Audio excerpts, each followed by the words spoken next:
Berjumpa lagi dengan Albarak. Kita lanjutkan cerita bangkitnya Dataran Hitam. Jangan lupa share, like, komen, dan subscribe. Kebangkitan Dataran Hitam bab 2801, kembalinya sang tetua. Minos dan istri-istrinya dengan cepat beradaptasi dengan keadaan terkini di pos rahasia serikat di Uzira. Pengarahan itu singkat, karena Tiolos telah menyampaikan sebagian besar informasi penting. Mereka terutama diberi informasi terbaru tentang status dan posisi anggota asli yang selamat dari pelarian batu terkutuk. Sebagian besar anggota serikat veteran ini beroperasi di dalam batas-batas pos terdepan, sementara beberapa orang terpilih terlibat dalam misi di seluruh benua. Minos dan istri-istrinya menerima laporan singkat tentang operasi yang sedang berlangsung ini, menyimpan informasi tersebut untuk referensi di masa mendatang. Dalam rentang waktu yang sangat singkat, kurang dari 12 jam di markas besar pasukan di benua itu, Minos mulai mengeluarkan arahan. Ia secara strategis menempatkan para supremes tingkat tinggi di seluruh markas besar, menugaskan mereka ke peran yang selaras dengan kekuatan dan profil kepribadian masing-masing. Hell Lifelink, makhluk yang dihidupkan oleh keempat manusia, memiliki hubungan yang erat dengan pencipta mereka. Ikatan yang mendalam ini memungkinkan Minos dan istri-istrinya untuk memiliki pemahaman yang mendalam tentang kemampuan dan potensi masing-masing makhluk.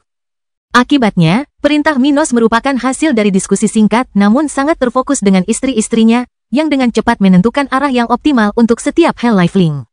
Lebih dari separuh kelompok ditunjuk untuk tetap berada di pos serikat, misi mereka adalah untuk membina perkembangan Armans di benua itu. Orang-orang ini ditugaskan ke berbagai posisi internal di markas besar, bertugas mendidik murid-murid baru di berbagai bidang. Tanggung jawab mereka berkisar dari melatih alkemis dan pandai besi hingga bertugas sebagai instruktur tempur dan guru sejarah kuno. Kelompok khusus Hell Lifelink ditugaskan dengan tugas unik dan penting, mengumpulkan ingatan kolektif saudara-saudara mereka dan menyusun pengetahuan luas ini menjadi buku-buku yang komprehensif. Buku-buku ini akan menjadi sumber daya yang sangat berharga bagi para anggota pasukan, menawarkan wawasan terhadap berbagai peristiwa sejarah penting, bukan hanya dari masa lalu benua ini, tetapi juga dari dunia ini dan bahkan wilayah lain di seluruh jagat raya. Lagi pula, banyak di antara para Hell Lifelink ini yang merupakan orang asing. Setelah selesai, Minos berkumpul dengan istri-istrinya untuk momen yang menentukan tujuan mereka saat ini. Mereka mengizinkan kehadiran para jenderal serikat dan duduk di pinggiran panggung. Tempat peti jenazah tetua pertama Juma sudah diposisikan, tutupnya terbuka, memperlihatkan jenazah yang belum dimakan waktu. Old Juma telah berada di puncak level 122 saat kematian menjemputnya. Bagi Abi, dengan kemampuan barunya, kebangkitannya akan mudah. Abi memposisikan dirinya di dekat guci obsidian milik tetua, energinya mulai mengalir melalui mahkota hitamnya. Saat dia menyalurkan kekuatannya, esensi iblis terwujud di sudut wilayah kekuasaan Armans ini. Mereka yang tidak menyadari sejauh mana kemampuan Abi saat ini merasakan getaran yang tak terkendali di sekujur tubuh mereka. Beberapa bahkan merasakan tekanan yang nyata, seolah-olah udara di sekitar mereka telah dipenuhi dengan kekuatan dari dunia lain. Minos dengan cerdik membimbing istrinya. Di bawah arahannya yang ahli, kultivasi Abi melonjak lebih tinggi lagi, mencapai level 124. Hal ini mengirimkan gelombang kekaguman dan ketakutan kepada para penonton, dengan orang-orang seperti Leger yang tampak gelisah oleh tontonan yang terbentang di hadapan mereka. Kabut yang berputar-putar, dengan warna campuran biru dan hitam yang memesona, menyelimuti jasad Juma tua. Kabut itu seakan memanggil kekuatan yang tak terlihat, menarik hukum-hukum misterius dan sejumlah besar energi ke arah tubuh tak bernyawa itu. Di belakang Abi, roda energi gelap terwujud, replika sempurna dari roda reinkarnasi. Bagi yang belum tahu, roda itu mungkin tampak hanya sebagai konstruksi mistis yang rumit. Namun bagi mereka yang telah melihat sekilas alam neraka, sifat aslinya tidak dapat disangkal. Sesuatu meninggalkan roda gelap di belakang Abi, percikan yang dikenali oleh mereka yang menonton sebagai sesuatu yang istimewa. Percikan ini memasuki tubuh, diselimuti energi biru dan hitam, dan segera setelah itu, aura muncul entah dari mana, disertai cahaya yang mengingatkan pada ledakan bintang. Salah satu cendekiawan yang hadir melihat ini dan matanya terbelalak saat ia berdiri. Penciptaan kehidupan, serunya, sambil menunjuk ke arah Abi dan ritual sihirnya. Mereka mengatakan bahwa ketika sperma membuahi sel telur, jiwa akan lahir, dan efek cahaya terbentuk di sekitar sel telur, tanda asal-usul kehidupan dan kesadaran cerdas yang unik pada strukturnya. Imbuh pria itu dengan kaget, menyaksikan apa yang beberapa saat lalu dianggapnya mustahil. Minos dan istri-istrinya mendengarkan ahli kelompok mereka dalam diam, menyimpan informasi itu dalam ingatan mereka. Mereka mengerti bagaimana kekuatannya bekerja, tetapi mereka tidak dapat menjelaskan bagian-bagian tertentu dari reaksi yang dapat ditimbulkan oleh kekuatannya. Mendengarkan kata-kata pria itu yang terkesan membantu mereka secara halus. Sementara beberapa anggota serikat mengobrol dengan suara pelan, sesuatu mulai bergerak dalam peti mati Juma, menarik sebagian besar perhatian mereka yang menantikannya. Kemudian, hanya 2 menit setelah ritual Abi dimulai, kekuatannya sedikit meredup saat sebuah tangan muncul dari peti mati, menunjuk ke arah lelaki tua itu. Juma menampakkan dirinya secara utuh, menyebabkan sebagian orang yang telah mengenalnya tercengang karena betapa miripnya penampilannya saat ini dengan saat ia masih hidup. Perbedaan utama dalam penampilan Juma adalah ia kini tampak sedikit lebih muda dan lebih energik. Selain itu, bahkan pakaiannya pun sama seperti saat ia terakhir kali bergabung di guild. "Di mana aku?" Suaranya yang serak bergema di kehampaan, saat sekumpulan kenangan, baik miliknya sendiri maupun informasi yang baru dicetak, berkelebat di depan matanya dalam hitungan detik. Dengan kejelasan yang mengejutkan, ia mengingat pengorbanan dirinya demi kebaikan serikat. Ia telah melepaskan parasit flash drain dan tewas dalam pertempuran, memberikan pukulan telak kepada lawannya. Aura itu, ia mengamati sekelilingnya, tatapannya tertuju pada Minos dan Abi yang berdiri di belakangnya. Ia langsung mengenali anggota Armans muda yang pernah bersumpah untuk merevolusi serikat. Sekalipun Abi belum menanamkan informasi baru dalam ingatannya, Juma akan memahami situasi ini saat ia merasakan perbedaan kekuatan keduanya dibandingkan dengan keadaan mereka sebelumnya. "Begitu ya? Sudah berapa abad berlalu? Apakah para tetua lainnya masih hidup?" Dia tidak langsung menyadari bahwa dia ada di Uzira, tetapi dia akan segera mengetahuinya saat dia mengamati sekelilingnya. Abi melangkah maju, memberi isyarat hormat untuk memberi salam kepada tetua pertama, yang saat itu sedang memperlihatkan kultivasi level 123, bukan hanya level 122 saat dia masih hidup. "Penatua," Abi memulai, suaranya diwarnai dengan rasa hormat, "kami berada di Uzira, menjalankan misi yang diberikan pemimpin tertinggi kepada kami saat itu. Sejauh yang kami ketahui, para penatua lainnya baik-baik saja. Namun, kami telah absen dari Okia selama beberapa dekade, jadi status mereka saat ini tidak pasti." Juma, tetap tajam seperti biasa, tidak kehilangan irama. "Puluhan tahun?" tanyanya, alisnya berkerut. "Kau telah naik ke level tengah tahap ke-12 hanya dalam beberapa dekade?" Bahkan setelah mengorbankan dirinya sendiri, dia baru saja membuka kunci hambatan sebelumnya hingga mencapai level 123 sekarang. Bagaimana keduanya bisa menjadi supremes yang begitu kuat hanya dalam beberapa dekade? Kebangkitan Dataran Hitam bab 2802, berangkat untuk menyelamatkan. Minos menatap tetua itu dengan pandangan geli sambil meremas bahu Abi untuk menenangkannya. "Penatua," Minos memulai, nadanya campuran rasa hormat dan keakraban biasa, "saya yakin kita telah melewati serangkaian tantangan hidup atau mati yang telah membentuk kita menjadi siapa kita saat ini. Kita telah mengalami banyak keberuntungan dan kemalangan, dalam proporsi yang tepat, menurut saya." Tatapan Juma beralih ke Minos, kenangan indah membanjirinya kembali. Dia ingat dengan jelas bagaimana keterampilan luar biasa pemuda ini telah memperkuat kemampuan Abi dan banyak prajurit guild selama perang yang melelahkan melawan tambang Firestone. "Jenderal Minos," kata Juma, ada sedikit nada nostalgia dalam suaranya. Sebenarnya, sekarang dia komandan, posisi Uzira, tepatnya panglima tertinggi, dia mengoreksi tetua itu. Yang dia cari bukan karena kekuatannya, tetapi karena pria itu adalah tetua di Dewan Serikat. Seorang tertinggi tingkat tinggi yang tahu segala hal tentang Armans dan cara memimpin usaha mereka di Uzira. Kesetiaan Minos kepada Armans, pada intinya, merupakan cerminan dari kepentingan pribadinya. Hal itu menyediakan lingkungan yang mendukung bagi keluarganya dan sesama anggota dunia spiritual untuk berkembang. Sekarang setelah ia menuai keuntungan yang setara dengan para pemimpin serikat itu sendiri, ia memperlakukan Armans seolah-olah itu adalah gagasannya sendiri. Dengan tulus mengharapkan kemakmurannya, kehadiran Juma di markas Uzira akan menjadi katalis yang sempurna bagi Minos untuk meluncurkan rencananya yang lebih ambisius. Hal itu akan memungkinkan serikat tersebut tumbuh secara organik, membangun fondasi yang telah ia bantu dirikan. "Panglima tertinggi," Juma merenung, ada sedikit kekaguman dalam suaranya. "Kurasa gelar itu lebih cocok untukmu. Aku bayangkan kekuatanmu kini bahkan melampaui pemimpin tertinggi." Juma tidak melupakan kemampuan luar biasa Minos saat ia masih menjadi penguasa. Sekarang, di level 121, pria di hadapannya tidak diragukan lagi merupakan kekuatan terkuat di guild. "Apa sebenarnya yang kau harapkan dariku?" tanya Juma, tubuhnya berkilauan karena penasaran. "Dan bagaimana tepatnya kondisiku saat ini? Aku ingat bahwa laporan mengenai mayat hidup tidak menggambarkan kondisi yang sama denganku. Aku merasa hampir hidup." Suaranya melemah, diwarnai dengan rasa heran dan bingung. Abi melangkah maju, siap untuk menjelaskan situasi, sementara yang lain di sekitarnya menyaksikan dengan diam penuh hormat. Mereka tampak gembira karena seseorang sekelas Juma kembali ke barisan mereka. Meskipun kekuatan Juma tidak sebanding dengan Minos, pengetahuannya yang luas tidak ada bandingannya. Ia memiliki pemahaman mendalam tentang banyak bahasa, strategi rumit, dan sejarah berbagai dunia. Kemahirannya ini menjadikannya aset yang tak ternilai, mudah beradaptasi untuk menjadi senjata ampuh dalam bentuknya saat ini. Terlebih lagi, kemampuan Juma untuk mempertahankan kehadiran konstan di markas besar berpotensi menghasilkan hasil praktis yang bahkan lebih besar bagi serikat tersebut daripada campur tangan Minos sesekali. Saat Juma mendengarkan dengan saksama, wanita berambut biru itu menjelaskan situasi uniknya. Dalam kondisinya saat ini, dia bisa bertahan hidup selama berabad-abad, bahkan mungkin lebih lama jika dia meningkatkan kultivasinya ke level 124. Wanita itu berkata bahwa dia bisa membantunya saat dia tumbuh lebih kuat, tetapi kemajuan yang diasahnya akan jauh lebih baik daripada bantuan apapun darinya. Dia juga mengungkapkan perbedaan krusial antara dirinya dan mayat hidup yang dia ciptakan selama perang melawan tambang Firestone, tidak seperti mereka. Juma tetap memiliki kemungkinan reinkarnasi jika dia binasa lagi. Intinya, tetua, peranmu adalah memimpin pos terdepan ini saat kami tidak ada, Abi mengakhiri penjelasannya. Kami akan lebih sering berada di luar kantor pusat, jadi operasi harian serikat akan berada di bawah tanggung jawabmu. Mau kemana? Juma menerima misi itu tanpa ragu, tetapi rasa ingin tahu memenuhi suaranya.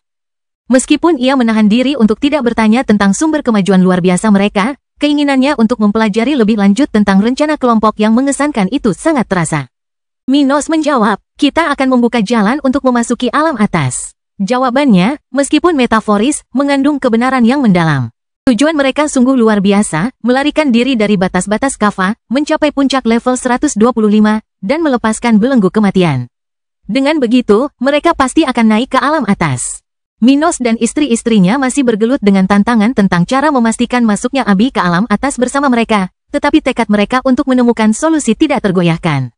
Juma menyerap ambisi-ambisi besar ini, wujudnya tampak berkedip-kedip dengan campuran kekaguman dan nostalgia. Ia teringat tujuan hidupnya sendiri. Dan desahan sedih keluar darinya saat ia menyadari bahwa, untuk pertama kalinya dalam hidupnya, ia berdiri di pucuk pimpinan sebuah kelompok yang benar-benar mampu merintis jalan menuju alam atas bagi para anggota Armans. Saya doakan semoga usaha Anda berhasil, katanya, kata-katanya bergema dengan ketulusan. Kemudian, nadanya berubah menjadi nada yang penuh perhatian. Tapi dari mana Anda akan memulai? Dan bagaimana dengan rekan-rekan kita di Okia? Gloria adalah orang yang menjawab pertanyaan-pertanyaan ini. Kami sudah mengerahkan orang-orang dan dalam beberapa minggu, kami akan mengirim tim Supremes tingkat tinggi ke Okia untuk memperbarui guild dan mendatangkan anggota baru setelah kelompok kami berangkat pada perjalanan sebelumnya ke sini. Tanggapan ini melampaui harapan Juma. Dalam hitungan hari, kami akan memulai operasi kami untuk mengamankan peluang pertumbuhan bagi serikat di seluruh benua. Target utama kami adalah Millicent, seorang pemberontak dengan darah Uzirian kerajaan mengalir dalam nadinya. Dengan kesetiaannya, kami akan memperkuat posisi Armans di tanah ini. Ia menyimpulkan, mengungkap informasi terakhir yang ingin ia ungkapkan kepada Juma. Kelompok Supremes tingkat tinggi yang tidak ditempatkan di markas besar akan ditugaskan dengan dua misi penting ini, mengawal kelompok yang menuju Okia dan mengambil bagian dalam perebutan kekuasaan. Benua yang dipicu oleh Millicent. Saya mengerti, jawab Juma. Panglima tertinggi, Anda dapat yakin dengan posisi saya. Saya akan mendukung rencana ini sepenuh hati dan melakukan segala yang saya bisa untuk memperkuat serikat selama Anda tidak ada. Kata-katanya mengandung bobot sumpah. Minos mengangguk setuju, meskipun tidak terkejut. Ia tidak mengharapkan hal yang kurang dari Juma, seorang pria yang telah terbukti mampu berkorban demi kesejahteraan serikat. Luangkan waktu yang Anda butuhkan untuk menyesuaikan diri dengan keadaan baru dan membiasakan diri dengan benua ini, saran Minos. Kami telah mendirikan beberapa divisi di pos terdepan ini, semuanya bekerja tanpa lelah untuk memastikan adaptasi yang lancar dan cepat bagi mereka yang datang dari Okia.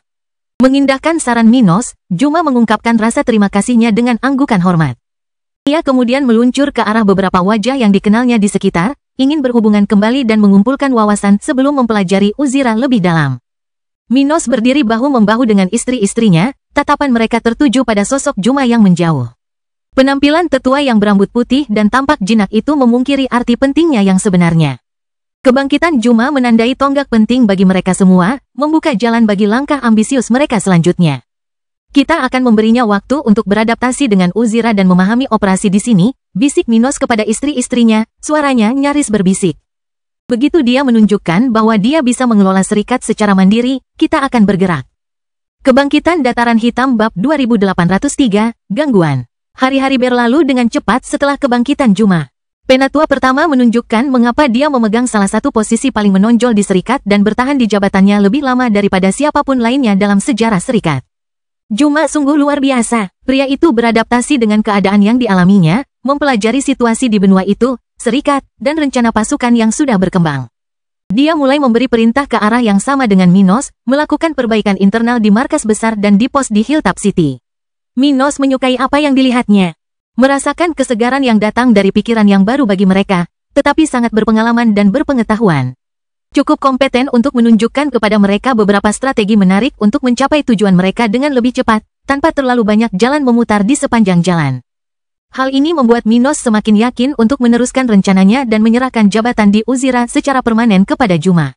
Adaptasi yang dipercepat dari tetua pertama yang lama membawa kelompok Minos ke saat ini, saat mereka mengucapkan selamat tinggal kepada mereka yang akan ditinggalkan di pos bawah tanah. Bergerak maju di sepanjang jalan yang sama saat mereka memasuki area tersebut beberapa hari yang lalu, keempat manusia dari dunia spiritual meninggalkan area tersebut.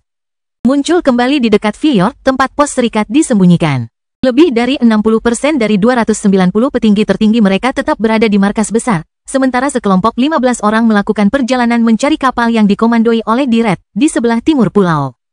Bersama Minos dan istri-istrinya, ada sekelompok 12 supremes tingkat tinggi, masing-masing mengenakan tudung hitam dan topeng pada wajah humanoid mereka. Tak satu pun dari mereka adalah manusia, tetapi mereka mempertahankan bentuk tubuh ini agar tidak menarik perhatian di saat-saat non-pertempuran. Sisanya sebanyak 290 prajurit tingkat tinggi akan ditempatkan di sekitar wilayah timur untuk membantu pemberontak dan bergerak membantu Millicent di masa depan. Minos melambaikan tangan ke arah kelompoknya, yang juga mengenakan tudung hitam yang sama dengan yang dikenakan para wanita dan para Hellifling. Mereka terbang menuju tujuan mereka, Millicent. Setelah mengetahui kemungkinan lokasi Millicent, Minos dan orang-orangnya melakukan perjalanan ke arah yang benar selama beberapa hari, dan dengan cepat semakin dekat ke tempat Millicent berada. Bagi mereka berempat yang telah berada di neraka selama bertahun-tahun, hari-hari perjalanan sejak meninggalkan rekan-rekan mereka di pos serikat terasa cepat dan mudah. Namun, bagaimana mungkin tidak? Neraka sangat membosankan jika seseorang tidak bertempur dalam pertempuran yang mematikan. Mengingat luasnya dimensi itu dan kurangnya pemandangan yang bagus, perjalanan ke sana merupakan tantangan bagi para kultivator. Uzira adalah kebalikan dari spektrum tersebut. Merupakan tempat dengan pemandangan alam yang indah, kemunculan fenomena khusus secara terus-menerus, dan makhluk dengan bentuk dan kekuatan yang paling beragam.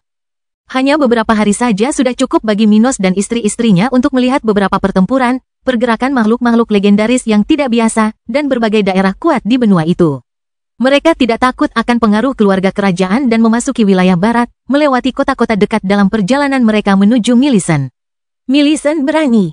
Ia telah memilih tempat yang sangat berbahaya untuk dijadikan markasnya. Kota terbesar dan terkuat di benua itu, ibu kota kerajaan. Minos tidak tahu apakah fakta ini merupakan kejeniusan atau bukti kegilaan wanita itu, tetapi dia tetap melanjutkan perjalanannya, dan akhirnya tiba di dekat tempat itu sore ini. Langit kemerahan Zokaro mengundang mereka ke ibu kota kerajaan yang agung dan kuat, di mana terdapat patung-patung besar yang dapat dilihat dari jarak puluhan kilometer. Abi melihat patung ganda besar manusia dan kuda yang saling berhadapan di cakrawala dan memperlambat langkahnya. Kita sudah dekat, katanya, hampir sambil mendesah, suaranya menyatu dengan suara angin di sekitarnya. Bagaimana kita akan melakukan ini?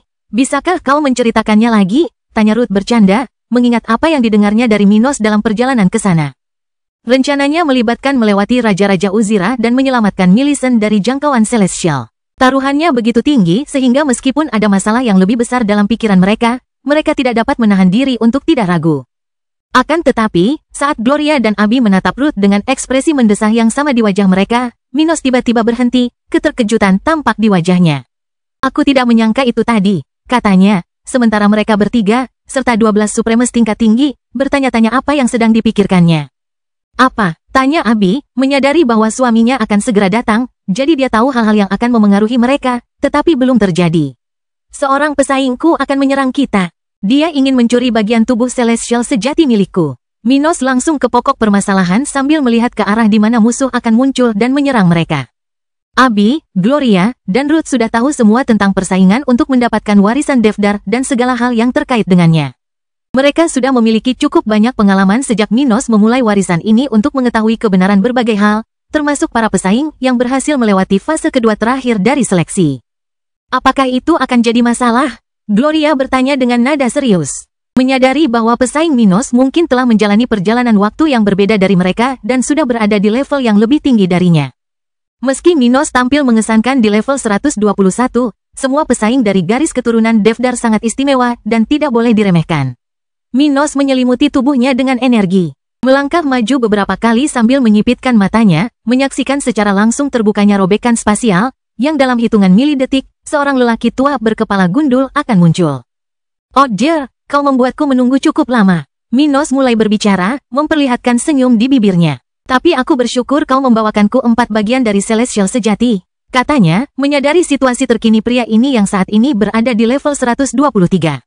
Orang yang baru tiba itu menyerang dengan pedang ke arah Minos, terkejut mendapati targetnya berada pada level yang jauh lebih tinggi daripada yang diduganya, tetapi juga sangat yakin dengan perkembangan situasi ini. Meskipun demikian, dia telah membuat banyak kemajuan dan berhasil mengalahkan salah satu dari 9 pesaing lainnya untuk warisan Devdar.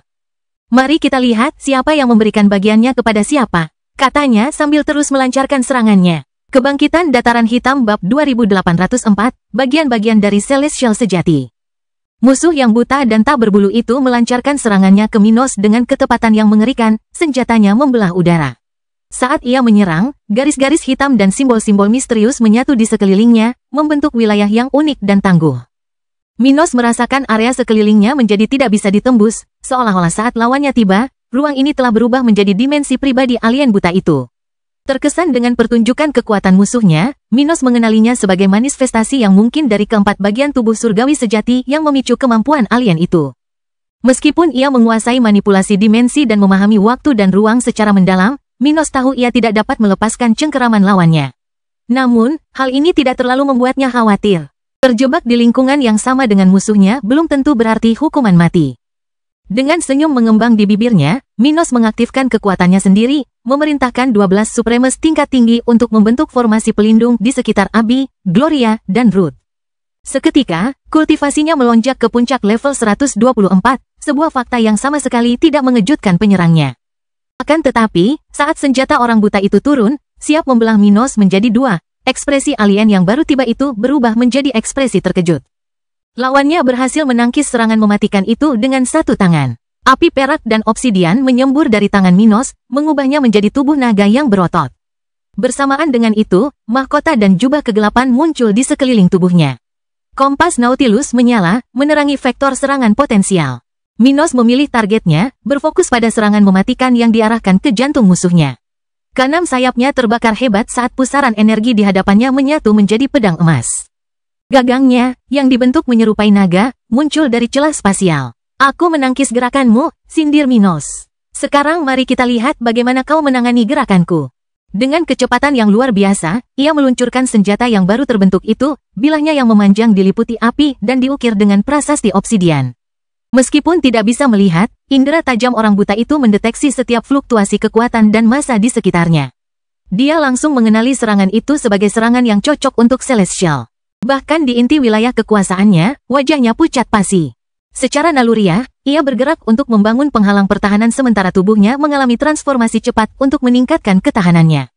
Yang gagal diantisipasinya adalah serangan serentak dari 12 Supremes tingkat tinggi dan 3 rekan wanita Minos. Kekuatan gabungan mereka, yang hampir menyamai kekuatannya sendiri, menghantamnya dari berbagai sudut. Sialan, umpatnya, merasa kewalahan saat serangan menghantamnya dari segala sisi. Sementara itu, senjata Minos membelah ruang bagaikan sambaran petir ilahi, menyasar pusat keberadaan orang buta itu. Waktu terasa berjalan berbeda baginya dan lawan-lawannya.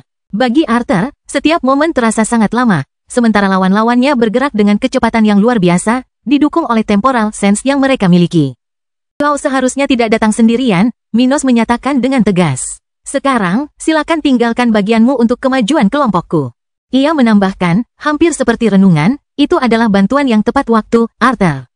Penghalang energi berlapis milik Arthur runtuh dengan cepat, hancur berkeping-keping seperti panel kaca yang rapuh dihantam bilah pedang yang paling tangguh.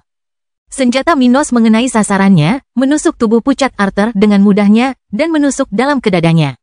Api berwarna perak dan obsidian menyelimuti tubuh alien itu, menimbulkan teriakan mengerikan yang mengerikan.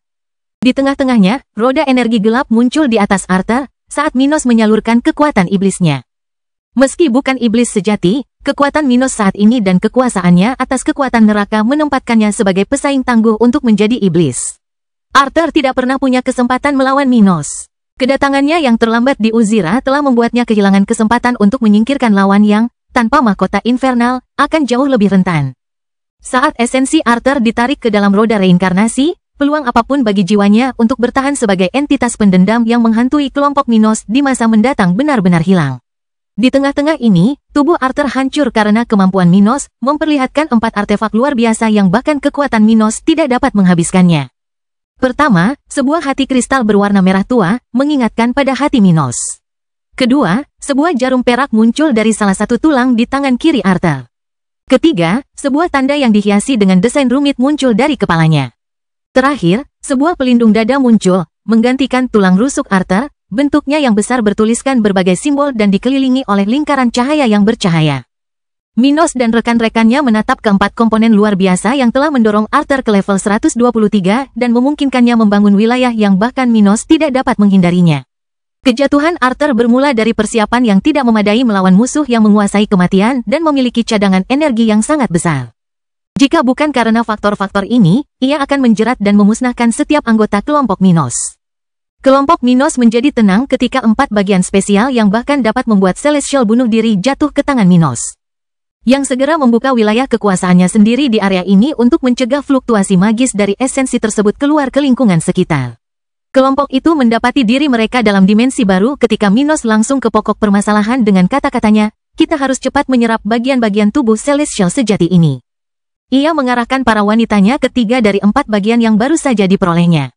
Jika ia mau, Minos dapat menyerap 2 di antaranya. Itulah batasnya. Karena ia sudah memiliki 2 bagian di kepalanya dan tidak dapat lagi menyerap bagian ketiga di sana, dan ia juga sudah memiliki hati.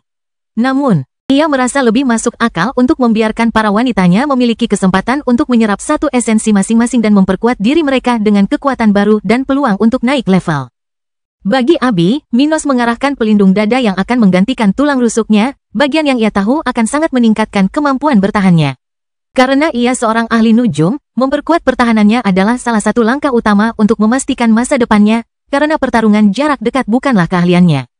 Sedangkan untuk Ruth, yang bisa menyembuhkan dirinya sendiri dan memiliki kekuatan tempur yang hebat, Minos memberinya hati yang akan meningkatkan semua kecakapan tempur dan indranya. Gloria mendapatkan topeng hitam, yang menurutnya akan cocok dengan kekuatan mahkotanya dan juga menambah kemungkinan baru pada wilayah Merkurinya. Minos mengambil jarum itu, yang ditakdirkan untuk mengganti salah satu tulang tangannya. Cepatlah, desaknya. Aku tidak yakin apakah aku telah sepenuhnya menahan fluktuasi spiritual dari komponen-komponen ini. Kita harus bersiap menghadapi musuh potensial tahap ke-13. Kebangkitan Dataran Hitam Bab 2805, Evolusi Terakhir. Minos merupakan orang pertama yang memulai integrasinya dan, sebagaimana dugaan, dia merupakan orang tercepat di kelompoknya yang menyelesaikan prosesnya. Setelah melakukan hal serupa di waktu-waktu lain di masa lalu, ia menyambungkan jarum perak bertuliskan emas sebagai ganti salah satu tulang di salah satu tangannya. Dan memperoleh banyak hal dalam prosesnya. Bagian tubuh Celestial sejati menyatu dengan sempurna dengan Minos, menyebabkan kultivasinya meningkat hingga mencapai puncak level 121. Meskipun ia belum mampu menembus batas kemampuannya saat ini, ia telah mencapai puncak level tersebut, satu langkah lagi untuk menjadi seorang kultivator level 122 sejati. Selain peningkatan dalam hal kekuatan spiritual, perolehan utama Minos adalah keterampilan baru, serta penguatan keterampilan hati yang tidak dapat dirusak, kompas Nautilus, dan mahkota neraka. Kekuatan sebelumnya menguat hingga hampir menggandakan kualitasnya, sementara ia memperoleh kekuatan baru, yang berhubungan dengan penyerangan. Jarum yang diserapnya pada dasarnya memperkuat seluruh tubuh Minos ke tingkat yang sama sekali baru, sesuatu yang bahkan akan membuat Celestial Dragon iri padanya. Tetapi di samping kekuatan fisik, kualitas, dan daya tahan Minos saat ini, ia memiliki kemampuan yang mampu menciptakan senjata dengan karakteristik yang sama dengan tubuhnya. Saat Minos keluar dari meditasi singkatnya, ia bermain-main dengan kekuatan barunya. Dengan gerakan halus jari-jarinya, bola-bola perak kecil muncul di sekelilingnya, tersusun dalam pola-pola yang rumit. Atas perintahnya yang diam-diam, bola-bola itu menghilang dari posisi semula, muncul kembali di target yang ditunjuknya. Di belakangnya, bola-bola itu meninggalkan jejak api, pergolakan tanah, dan kehancuran total. Kecepatan dan potensi kemampuan ini bahkan mengejutkan Minos, melebihi ekspektasi awalnya. Dia mulai berbicara, menyadari potensi bahaya bagi rekan-rekannya. Tanpa ragu, dia langsung bertindak. Menyalurkan gelombang energi yang besar, sebuah jam pasir besar muncul di belakangnya saat ia memanipulasi aliran waktu untuk memenuhi kebutuhannya. Ke-12 mayat yang menyaksikan kejadian itu ternganga karena takjub saat mereka menyaksikan waktu berputar kembali untuk para wanita Minos dan daerah yang dirusak oleh panah perak. Setiap proyektil menelusuri kembali jalurnya, kembali ke titik asalnya. Saat pembalikan waktu berakhir, Minos memberi isyarat agar ciptaannya menyatu di telapak tangannya. Kali ini, dia bertindak jauh lebih hati-hati untuk menghindari kehancuran yang tidak diinginkan. Hebat, renungnya. Sekilas, benda ini tampak biasa saja. Padahal, benda ini sangat mirip dengan kemampuan Mercury Gloria. Sedikit penyesalan melintas di benaknya, berharap ia bisa memberikan artefak ini kepada istrinya yang berambut merah. Sebisa mungkin ia memberikan jarum dan masker itu kepada Gloria, tetapi ia tidak melakukannya, dan ia tidak menyesalinya. Ia hanya sedikit tidak senang dengan kenyataan bahwa mereka tidak cukup beruntung untuk mendapatkan lebih banyak barang yang cocok dengannya. Namun, ia harus menyerap sebanyak mungkin bagian tubuh Celestial sejati atau ia akan mendapat masalah. Karena itu, setelah beberapa saat, Minos mengesampingkan rasa frustrasinya, menghargai kekuatan komponen barunya. Saya mungkin akan naik ke level 123 saat saya mendapatkan bagian tubuh surgawi sejati saya berikutnya. Saat memikirkan masa depan, Abi membuka matanya setelah selesai menyerap pelindung dada. Tidak seperti Minos, Abi telah maju satu tingkat lebih kuat, mencapai level 122, mempertahankan keunggulan dalam hal kultivasi yang telah diraihnya saat melawan Minos selama mereka di neraka. Selain meningkatkan kekuatannya, dia juga memperoleh keterampilan, memperkuat kemampuan lama dan, mungkin yang paling penting, meningkatkan fisiknya ke tingkat Celestial. Selain Ruth, tidak ada wanita Minos lain yang telah mencapai tingkat Celestial sejauh ini. Namun setelah menyerap bagian kedua dari Celestial sejati sendiri, Abi menyelesaikan semua persyaratan yang tersisa, dan segera merasakan kemampuan bawaannya mengenai pengendalian saraf, meningkat ke tingkat yang baru. Perasaan itu, dia mengerutkan kening, menyadari bahwa dia bisa melakukan lebih dari sekadar menggunakan kemampuannya untuk mengurangi rasa sakit, untuk menghambat dorongan tertentu, untuk merangsang dorongan lain pada targetnya. Dia merasa dia bisa mengendalikan satu orang sedemikian rupa sehingga untuk sementara waktu membuat mereka lebih kuat bukanlah hal yang mustahil. Dia menggunakan dua Hell Lifelink-nya sebagai kelinci percobaan, membuat salah satu dari mereka merasakan perubahan saraf yang membuatnya merasa berbeda. Sementara yang lain terus bertarung tanpa bantuan apapun.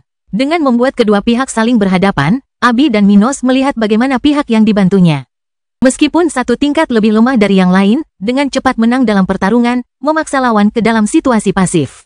Itu mengagumkan, kata Minos sambil mendekati istrinya yang berlevel 122.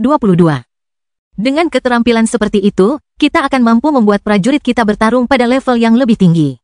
Apakah ada masalah dengan keterampilan ini? Tidak. Satu-satunya masalah adalah hal itu berlangsung selama peningkatan kekuatan sementara yang dapat kamu berikan kepada targetmu. Abi dengan cepat menilai kemampuannya sendiri. Tapi itu adalah kekuatan yang dapat ditumpuk dengan keterampilan pendukung lainnya, seperti milikmu. Katanya dengan nada menggoda, senang mengetahuinya. Dia tersenyum padanya. Selain itu, aku juga memperoleh keterampilan bertahan. Selain fokusku pada perlindungan tubuhku, aku juga bisa memproyeksikan perisai pertahanan di depan targetku. Dia menunjuk ke dadanya, tempat tulang rusuknya telah memberi jalan bagi bagian tubuh yang telah diserapnya. Bagus sekali. Ini akan sangat penting jika kita ingin melarikan diri dari Kava dan para iblis lainnya. Seberapa kuat perisai ini sekarang? Tanyanya. Ini pasti puncak dari tahap ke-12. Mungkin mereka bisa menahan serangan lemah dari seseorang yang baru saja naik ke tahap ke-13. Itu sudah cukup untuk membuat Minos terkesan. Bagaimanapun, perbedaan antara Celestial dan Supreme sangat besar. Saat keduanya mengobrol tentang kemajuan mereka, Ruth menunjukkan tanda-tanda menyelesaikan penyerapannya, meninggalkan tanda-tanda rasa sakit, sementara kekuatannya meningkat secara eksponensial. Minos, khususnya, merasakan betapa Ruth telah membaik karena hubungan di antara mereka yang berasal dari mahkotanya. Ruth membuka matanya di awal level 121, dengan kemampuan baru yang dimilikinya, berbeda dari kemampuan yang diperoleh Minos dengan hati yang tidak dapat rusak. Alih-alih Incorruptible Heart, Ruth mendapat Warrior Core, yang memberinya kemampuan untuk bertarung melampaui batasnya, mampu mempertahankan kondisi puncaknya, bahkan dengan kerusakan yang mematikan. Dia sudah berada di tingkat Celestial dalam fisiknya, jadi tidak ada yang berubah. Meski begitu, semua keterampilan, indera, dan metodenya meningkat, termasuk kemampuannya untuk membantu rekan-rekannya dengan kekuatan regeneratifnya. Kebangkitan Dataran Hitam Bab 2806, Akhir Evolusi.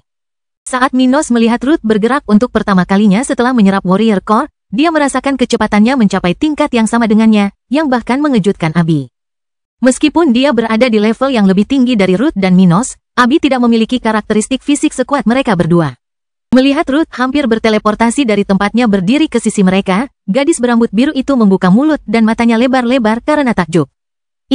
Ruth tersenyum melihat ekspresi wajah saudara perempuannya dan menjelaskan, peningkatan yang saya alami murni bersifat fisik. Hal itu jelas akan memberi saya lebih banyak kekuatan dalam semua keterampilan saya dan juga telah mendorong fisik saya ke tingkat yang sedikit lebih tinggi. Namun, fokusnya adalah pada kemampuan saya untuk bergerak, serangan fisik, dan ketahanan fisik. Kulitku kini dapat menahan serangan yang jauh lebih mematikan daripada sebelumnya dan faktor regeneratifku akan menyembuhkan lukaku dengan lebih cepat. Sementara itu, aku akan mampu bertarung, bahkan dengan kerusakan yang mematikan pada tubuhku, dan memiliki kesempatan untuk bertahan hidup. Minos berkata, dalam beberapa hal, ini seperti kartu terakhir dalam pertarungan yang menentukan. Alih-alih mati karena serangan kritis dari musuh, kemampuan spesialmu akan berperan dan kamu akan tetap dalam kondisi terbaikmu, bahkan dengan cedera. Ruth mengangguk saat mendengar perkataan suaminya. Lebih baik lagi, karena aku sudah memiliki kemampuan generasi bawaan tingkat celestial, aku akan bisa pulih tepat waktu untuk menyelamatkan hidupku. Itu mengagumkan. Abi tersenyum bahagia pada saudara perempuan haremnya. Dengan hal seperti itu, kau akan menjadi maniak pertempuran brutal, Ruth. Ruth berseri-seri sambil mengangguk positif, merasakan bahwa kekuatan ini benar-benar akan membuat seseorang mendambakan pertempuran yang brutal. Saya yakin orang yang Anda bunuh itu kewalahan oleh gagasan untuk menjadi lebih kuat melalui Warrior Core, ungkapnya tentang apa yang ia rasakan saat itu. Kemampuan untuk bertarung melampaui batas ini bisa sangat menarik jika Anda mampu bertahan hidup. Begitu pengguna Warrior Core pulih dari kerusakan mematikan yang dideritanya, mereka akan menjadi lebih kuat dari sebelumnya. Oh, untung saja si botak itu tidak punya kemampuan generasi sepertimu. Abi mendesah. Minos setuju dengan istrinya, menyadari bahwa Arthur telah bertahan dari serangan awalnya dan hanya mati karena berbagai kekuatan yang digunakannya secara bersamaan. Minos bukanlah seorang pejuang yang penyayang. Ketika bertarung, ia biasanya bertindak untuk mengakhiri pertarungan secepat mungkin, terkadang menyerang dengan lebih dari satu kemampuan yang mampu membunuh. Ia akan menghancurkan pikiran lawannya sambil menargetkan titik vital fisik mereka, menghilangkan kultivasi mereka, menekan mereka sambil memotong mereka. Semua itu dilakukan dalam perbedaan waktu yang ia manipulasi dengan sangat ahli. Jika targetnya tidak terlalu mahir dalam metode pertahanan mereka sendiri, akan mudah dan cepat untuk jatuh cinta padanya. Arthur hampir memanfaatkan kemampuannya dengan baik, tetapi bahkan dengan pertahanan yang kuat, kemampuan menyerang yang ekstrim, dan kemampuan untuk menahan cedera serius, ia gagal melawan Minos. Namun Minos tidak akan pernah membandingkan apa yang telah dicapai Arthur dengan apa yang telah diperolehnya sendiri dan para wanitanya. Mahkota Infernal telah memberikan kontribusi yang besar bagi mereka. Sementara dia memiliki basis spiritual sekuat kultivator level 124 sementara hanya berada di level 121 telah membuat perbedaan besar.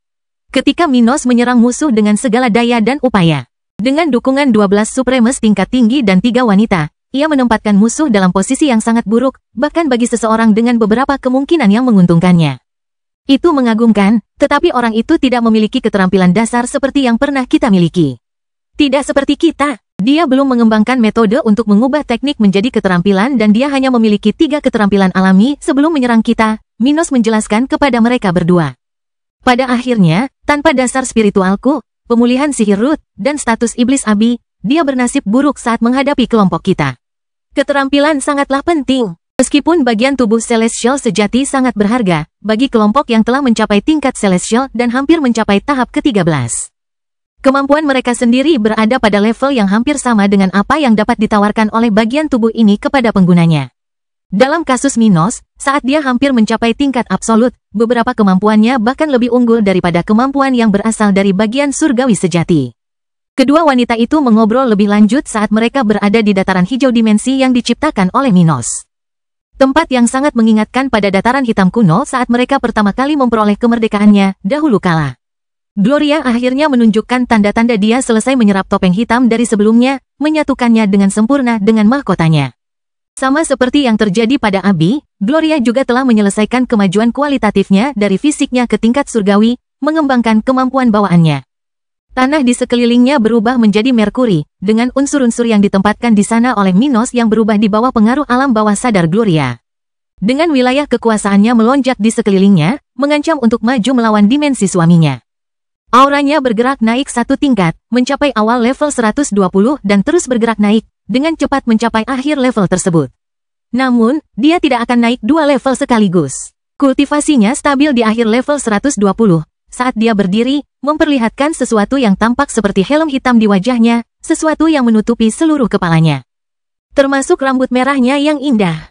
Dua versi lain yang identik dengannya muncul, satu di sebelah kirinya dan satu di sebelah kanannya. Kekuatan ketiganya identik, sementara masing-masing memiliki wilayah kekuasaannya sendiri dan tanda-tanda yang agak berbeda. Oh, Minos mengamati kemampuan baru Gloria dengan mata cerahnya dan melihat bahwa salinan istrinya hampir sempurna. Satu-satunya hal yang tidak mereka miliki dengan yang asli adalah api perak yang diberikannya, satu-satunya hal yang tidak dapat ditirunya. Apinya hampir mencapai tingkat absolut, jadi wajar saja jika bagian tubuh seorang Celestial sejati tidak akan menghasilkan salinannya.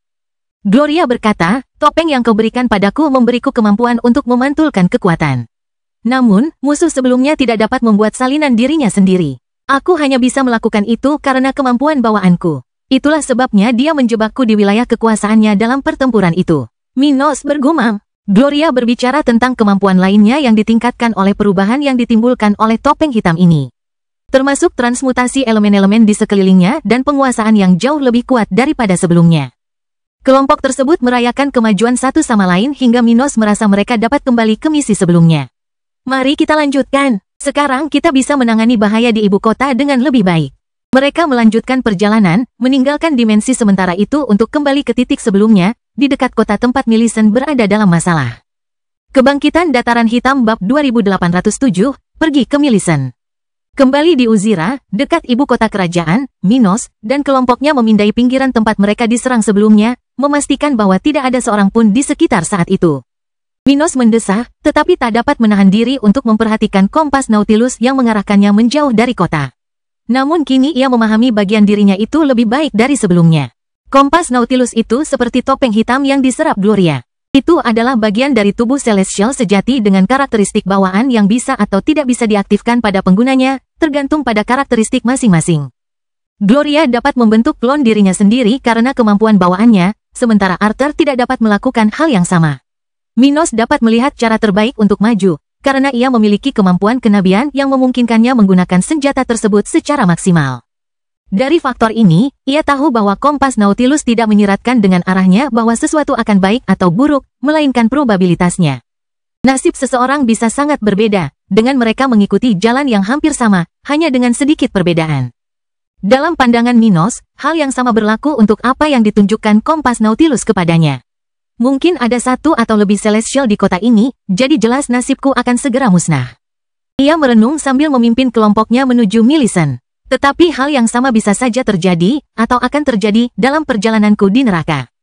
Untuk saat ini, aku baik-baik saja dan kupikir aku bisa menjaga keadaan seperti itu. Aku hanya harus berhati-hati agar tidak menarik perhatian para Celestial yang mungkin ada di kota ini.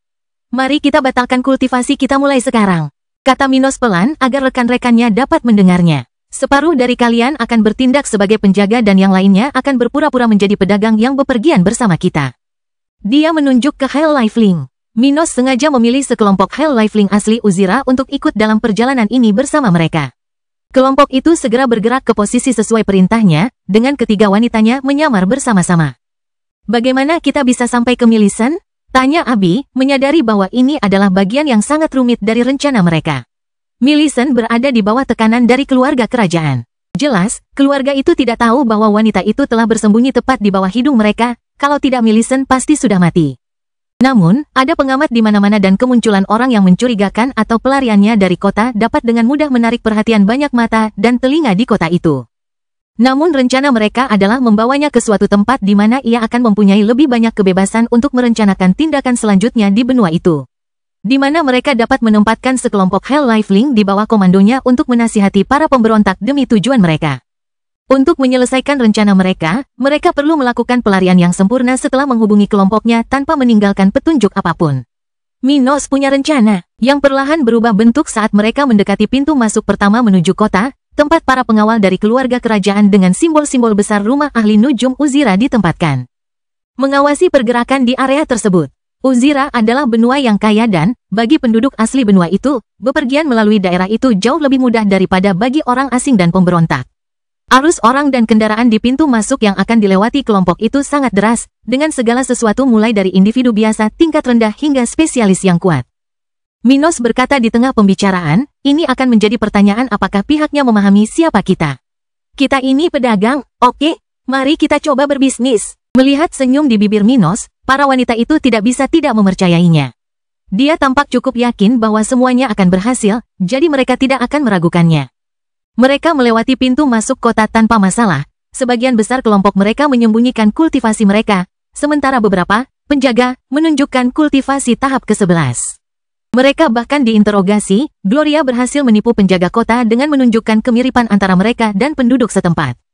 Topengnya juga dapat memantulkan aura dan aksen orang-orang yang diinginkannya, yang sangat membantu mereka dalam penyamarannya. Menyusuri jalanan berbatu di ibu kota, kelompok itu melihat tempat yang sangat beragam dalam hal ras asli benua itu. Namun ada sesuatu yang menarik perhatian mereka saat mereka melihat orang-orang yang dirantai berjalan di hampir setiap jalan di kota itu. Beberapa dari mereka melakukan pekerjaan kasar, membawa barang belanjaan majikan mereka. Yang lain melakukan pekerjaan kasar, mengerjakan perbaikan, pemeliharaan, dan layanan yang hanya sedikit orang mau melakukannya. Sesuatu yang sama menghubungkan semua individu yang dirantai di sekitar kota ini. Abi berkata pelan, mengungkap sebagian pengetahuan yang diwarisinya dari pecahan jiwa level 124. Beberapa penyerbu Uzira tidak dibunuh atau dikirim ke batu terkutuk. Mereka diperdagangkan sebagai budak dan dijual kepada siapapun yang memiliki segel keluarga kerajaan. Segel? Seperti apa bentuk segel ini? Tanya Ruth sambil mengamati betapa brutalnya beberapa pemilik budak memperlakukan sumber daya manusia mereka. Secara khusus, dia melihat seorang wanita kecil menendang wajah makhluk asing ajaib. Abi menyesali masa depan gadis kecil itu yang dibiarkan melakukan tindakan seperti itu dan menjawab kepada saudara perempuannya, keluarga kerajaan Uzira sangat metodis dalam tindakannya. Tidak ada bangsawan di sini. Semua orang adalah anggota keluarga kerajaan atau bawahan. Anggota keluarga kerajaan memiliki segel dalam jumlah tak terbatas yang dapat dibagikan kepada anggota baru kapanpun mereka mau. Di sisi lain, bawahan dapat diberikan segel ini. Segel-segel itu adalah hak kepemilikan. Seseorang dapat menggunakannya untuk mengklaim hak untuk memerintah wilayah tertentu atau bahkan untuk mengeksploitasi sumber daya. Singkatnya, segel-segel ini memberi Anda hak. Jika Anda memiliki segel dalam jumlah minimum, Anda dapat membeli budak. Kelompok itu sedikit lebih mengerti tentang cara kerja kerajaan saat Minos memimpin jalan, akhirnya melewati alun-alun pusat kota. Dari sana mereka melihat istana keluarga kerajaan. Dari tempat itu, kelompok itu merasakan aura kematian yang kuat, sesuatu yang mudah mereka sadari, mengingat hubungan mereka dengan neraka. Tempat itu punya banyak pelarian dari neraka. Minos bergumam kepada para wanitanya. Aku hampir bisa merasakan mahkotaku memaksaku untuk bertindak. Saya merasakan hal yang sama. Ketiganya menjawab hampir bersamaan. Apa yang harus kita lakukan? Abi menatap suaminya. Tidak ada apa-apa tentang mereka. Kita harus menghubungi para pengamat dari Millicent dan Isolde. Dan untuk melakukannya, kita harus pergi ke pekan raya setempat. Dia menunjuk ke arah yang berlawanan dari istana kerajaan. Kebangkitan Dataran Hitam bab 2808, kontak tidak langsung. Ketika mereka tiba di pasar setempat, Minos segera melihat sekelompok pedagang yang ingin mereka temui. Sengaja ia dan rombongan berhenti di sekitar sebuah stan untuk berjualan, sambil menarik perhatian pedagang di sekitar dengan suara mereka. Para Hell Lifelings mengikuti anjuran Minos, bertindak sebagai penjaga di sekitar kelompok pedagang di sana untuk berbisnis dengan penjual akhir produk mereka. Ruth mengamati sekelilingnya, berpura-pura tertarik pada produk yang dijual, sementara saudara-saudara perempuannya diharem membandingkan beberapa produk tersebut dengan barang-barang yang mereka jual. Di tengah-tengah ini, Gloria terus mengasah keterampilannya, terus menyembunyikan sifat-sifat asing keluarganya, sementara penduduk setempat memperlakukan mereka sebagai penduduk asli daerah tersebut. Namun tidak semua orang di sekitar memperhatikan. Seorang pedagang yang berdiri di depan barang dagangannya melihat kelompok itu dalam wujud asli mereka dan mengerutkan kening. Itulah kelompok yang diperingatkan Yang Mulia kepadaku, pikirnya saat melihat sayap yang terlipat di punggung Minos. Mereka jelas menyembunyikan penampilan mereka, tetapi mereka membiarkanku melihat kebenaran. Ia melihat Minos melihat ke arahnya, sesaat, menatap matanya dan berkedip tidak wajar.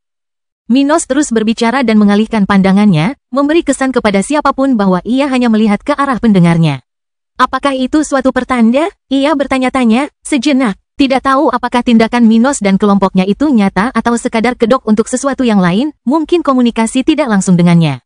Millicent bersembunyi di kota. Pria ini tidak tahu persis di mana, tetapi dia tahu cara menghubungi seseorang yang dapat menyampaikan pesan kepadanya dan memberikan jawabannya. Beberapa orang seperti dia tersebar di seluruh kota, menjadi mata dan telinga para pemberontak yang bersembunyi, menunggu kesempatan. Melihat situasi ini, dia tidak bisa tinggal diam. Bahkan jika Minos tidak bertindak dengan sengaja, dia adalah teman yang Millicent sendiri telah membuat titik untuk memberitahu sekutu langsung dan bawahan tidak langsungnya tentang penampilan aslinya. Pria itu berjalan meninggalkan pekan raya, meninggalkan kerumunan yang saat itu sedang memenuhi pinggiran kelompok Minos, dan pergi untuk menyampaikan berita itu. Dia pasti ke sini untuk bertemu Yang Mulia. Mungkin dia tidak sengaja menunjukkan ini padaku. Tapi dia pasti mencari orang-orang yang berhubungan dengan Yang Mulia untuk mengenali penampilannya. Saat lelaki itu menghilang dari area tersebut, Minos mengangkat sudut bibirnya perlahan. Tanpa terlalu banyak memperlihatkan pikirannya kepada berbagai makhluk yang kini memperhatikannya. Sepertinya berhasil. Abi melihat ke arah itu dan mendesah, melihat bahwa target mereka telah menyadari apa yang mereka inginkan. Minos tahu persis siapa kontak kelompok Millicent. Ia telah melihat masa depan di mana keadaan menjadi buruk bagi kelompoknya dan identitas mereka terungkap. Pria itu adalah orang yang, dalam skenario ini, akan membawa bantuan dan rute pelarian ke tempat Millicent berada.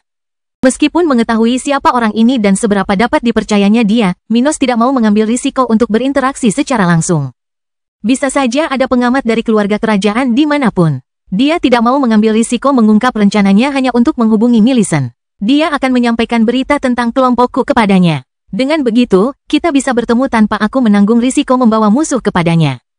Pikir Minos, melanjutkan penyamarannya sebagai pedagang, melanjutkan urusan yang dia tahu dapat dia hormati untuk menghilangkan keraguan dari pengamat yang mencurigakan ke arahnya. Beberapa waktu kemudian di hari yang sama, seorang wanita berambut jingga, berpakaian seperti gelandangan, kotor dari ujung kepala sampai ujung kaki dan dengan raut wajah tua, berhenti di samping seorang gadis kecil. Ia melihat anak itu berdiri berjinjit untuk mengatakan sesuatu dengan suara pelan dan merendahkan tubuhnya.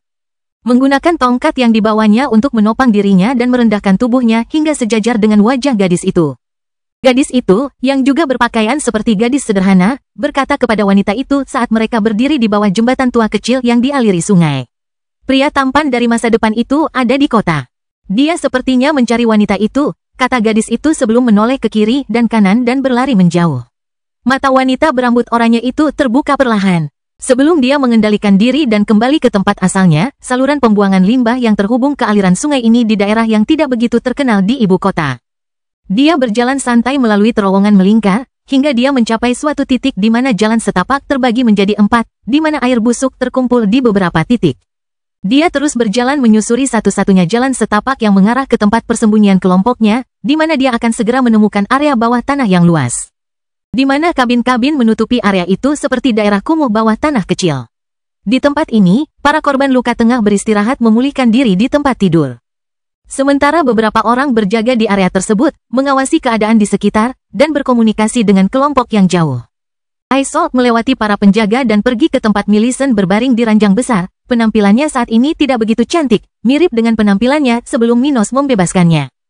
Dia sudah tua, tubuhnya menunjukkan kelemahan yang tak terbantahkan, bukti dari situasi spiritual dan fisiknya yang rumit. Millicent terluka, kesakitan, dan penuh masalah. Ekspresinya kaku, tetapi meskipun begitu, dia tetap diam, tanpa menunjukkan sedikit pun rasa sakit atau keluhan. Dia tetap di posisinya untuk memimpin orang-orangnya, mendengarkan laporan yang datang dari daerah lain di Uzira. Yang Mulia, Minos ada di kota ini. Ucapan Isolde menggema di seluruh ruangan. Menghentikan semua pembicaraan di sekitarnya, menyebabkan tatapan Millicent membeku di satu posisi sebelum wanita itu hampir mengangkat sebagian tubuhnya dari tempat tidur dan menatap peramal itu. Apa? Tanyanya, tidak menyangka akan mendengar kabar dari Minos secepat ini. Minos telah menghilang selama puluhan tahun, dia tahu, dan kurangnya informasi darinya mengganggunya. Namun, dia tahu apa yang sedang dilakukannya, dan dia punya hal lain yang perlu dikhawatirkan. Cepat atau lambat, dia tahu dia akan mendengar kabar darinya, tetapi dia tidak menyangka bahwa sekarang, ketika dia masih belum cukup kuat untuk mengambil risiko di sana, dia berani datang ke ibu kota. Dia ada di kota, kita harus mengirim sekelompok orang kepadanya. Aku mendapat kesan bahwa dia ingin menyamarkan pertemuan kita, kata Isolde dengan nada ragu, tidak dapat melihat apapun lagi tentang masa depan Minos. Untungnya, dia berpengalaman, dan tindakannya tampaknya sesuai dengan penilaiannya. Temui dia sendiri dan lihat apa maksudnya. Tapi pastikan kamu menyingkirkan semua rencana tidak masuk akal yang ada dalam benaknya. Jangan pertaruhkan semuanya sekarang, kata Millicent, sadar bahwa dia tidak bisa menemuinya sendiri. Kebangkitan Dataran Hitam Bab 2809, Pertemuan Rahasia. Pagi berikutnya menyingsing dengan cahaya keemasan samar yang menyinari jendela-jendela berhias di penginapan tempat kelompok Minos tinggal. Terletak di dekat pusat niaga ibu kota yang ramai. Tempat ini menjadi tempat favorit para pedagang dari jauh dan dekat, ruangan-ruangannya dipenuhi dengan dengung pelan negosiasi dagang dan denting koin yang berpindah tangan. Minos dan rekan-rekannya telah dengan cermat membentuk karakter pedagang keliling. Mereka bergerak di kota dengan sikap acuh tak acuh yang penuh perhitungan. Terlibat dalam transaksi-transaksi kecil dan menyerap pasang surut gosip-gosip lokal tanpa mengkhianati niat mereka yang sebenarnya. Fasad mereka yang dibangun dengan cermat berfungsi sebagai perisai, mengalihkan perhatian yang tidak diinginkan dan memungkinkan mereka melewati perairan berbahaya di kota yang penuh dengan musuh potensial. Malam sebelumnya mereka menikmati momen langka yang menyenangkan. Meskipun beratnya misi berbahaya mereka dan dekatnya musuh yang kuat, mereka sempat bersantai di restoran lokal. Saat hari baru tiba, mereka mendapati diri mereka di sebuah bar yang reputasinya jauh lebih rendah daripada tempat-tempat yang biasa mereka kunjungi. Tempat itu merupakan tempat berkumpulnya berbagai kelas sosial, para pelanggannya adalah para pekerja, pedagang, dan sesekali orang-orang dari daerah kumuh yang mencari sensasi. Benturan aksen dan dialek menciptakan hiruk-pikuk yang tampaknya membuat udara bergetar penuh energi.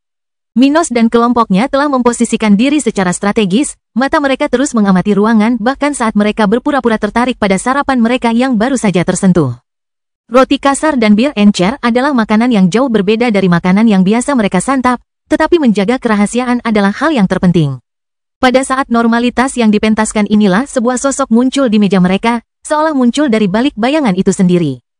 Berpakaian serba hitam, dengan sedikit kulit yang terlihat, pendatang baru itu duduk di salah satu dari beberapa kursi kosong dengan keanggunan yang menutupi kelelahannya yang nyata. Kebisingan di sekitar kedai minuman menjadi tempat yang sempurna untuk pertemuan ini.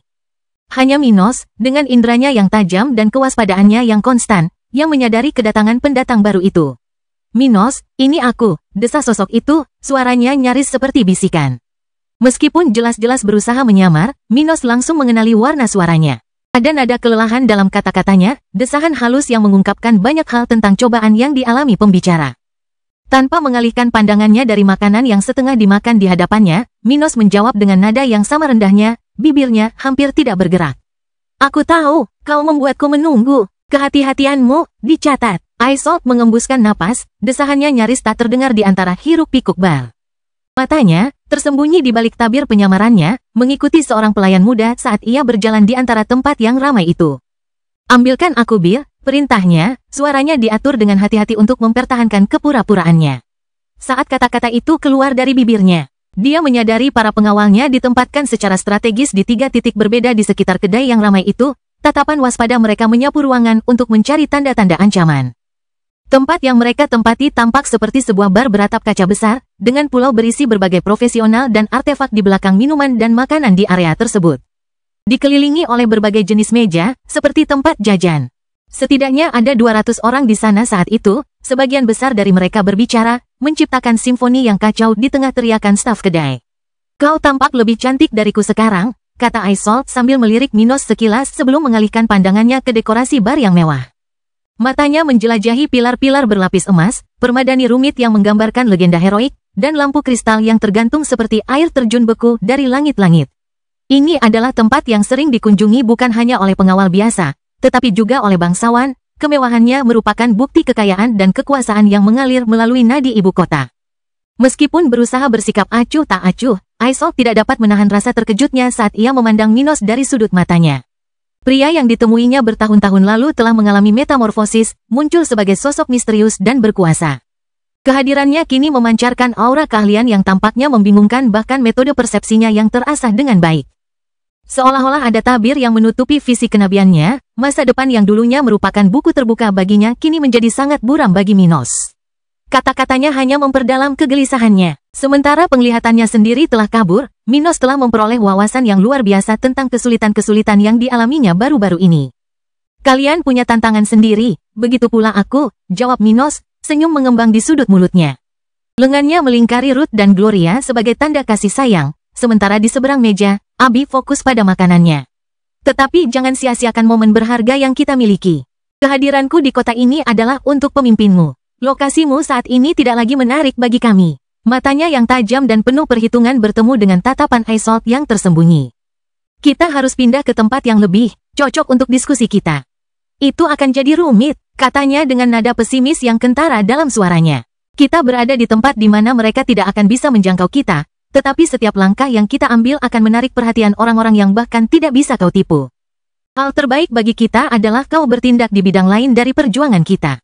Tidak, tegasnya, kalian akan jatuh jika kita tidak bertindak, dan aku akan kehilangan kesempatan untuk memiliki seseorang dari pihakku sendiri yang mengendalikan tanah ini. Dia tidak repot-repot menutupi ambisinya, mengungkapkannya dengan terus terang. Katakan padanya, aku akan membersihkan jalan. Kelompok kalian akan tahu kapan saatnya untuk bergerak. Kami akan memberikan perlindungan dan mengamankan basis operasi baru untuk kalian. Dia menatap langsung ke arah Minos dengan pandangan ingin tahu, seolah bertanya apakah ini benar-benar serius. Dia menoleh ke arah Aesol, memastikan bahwa dia dalam kapasitas mental penuh untuk memastikan hal itu. Gila, gerutu Aesol, kata-kata itu keluar begitu saja dari bibirnya tanpa sengaja. Itulah yang harus dilakukan, jawab Minos, nadanya tidak menunjukkan adanya perdebatan lebih lanjut. Sekarang pergilah, kita sudah cukup membicarakannya. Saat berbicara, dia membuat gerakan halus, gerakan jemarinya yang bisa disalahartikan sebagai gerakan biasa. Namun pada saat itu, Aesol merasakan hawa dingin menjalar di tulang punggungnya saat dia melihat kilatan keemasan di mata Minos.